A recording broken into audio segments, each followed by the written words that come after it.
पाकिस्तान को आप चाहे कितना भी समझा लें, लेकिन जो बोली से समझे वो पाकिस्तान का है। एक तो भारत ने बड़ा दिल दिखाते हुए पाकिस्तानी पीएम को श्रीलंका जाने के लिए भारतीय वायु क्षेत्र के इस्तेमाल की इजाजत दी, लेकिन एहसान फरामोश पाकिस्तान कुछ घंटे के लिए भी इस दरिया दिली को पचा नहीं पाया। इमरान खान अपने कोलंबो दौरे के दौरान कश्मीर का मुद्दा उठाने से नहीं चुके।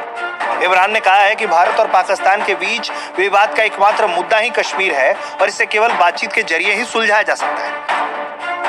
उन्होंने कहा है कि सत्ता में आने के बाद भारत और पीएम मोदी को उन्होंने बातचीत का सुझाव दिया था, लेकिन वो असफल रहा।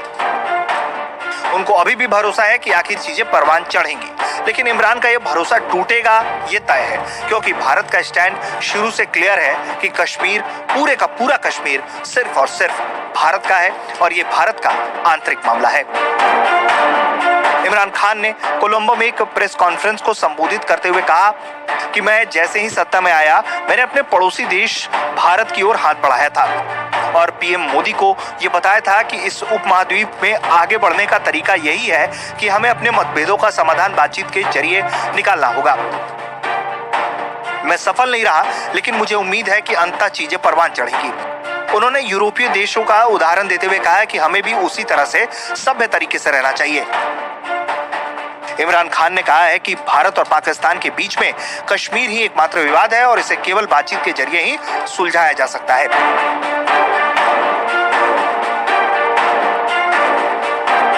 कश्मीर में आतंकवादियों को भेजने का जब सवाल इमरान खान से पूछा गया, तो वो कहते हैं कि हम चाहते हैं कि इस उपमहाद्वीप में सभी विवादों का समाधान संवाद से हो, यानी कि कुल मिलाकर इस मामले में वो बचते हुए दिखाई दिए। इमरान ने बड़बोलापन दिखाते हुए यह भी कह डाला कि पाकिस्तान अमेरिका और चीन के बीच खाई को कम करने की भूमिका निभा सकता है। यही वजह थी कि श्रीलंका ने इमरान को अपने संसद को संबोधित भी नहीं करने दिया था। श्रीलंका ने पहले ही इमरान खान को संसद में प्रस्तावित भाषण जो उनका था उसको रद्द कर दिया।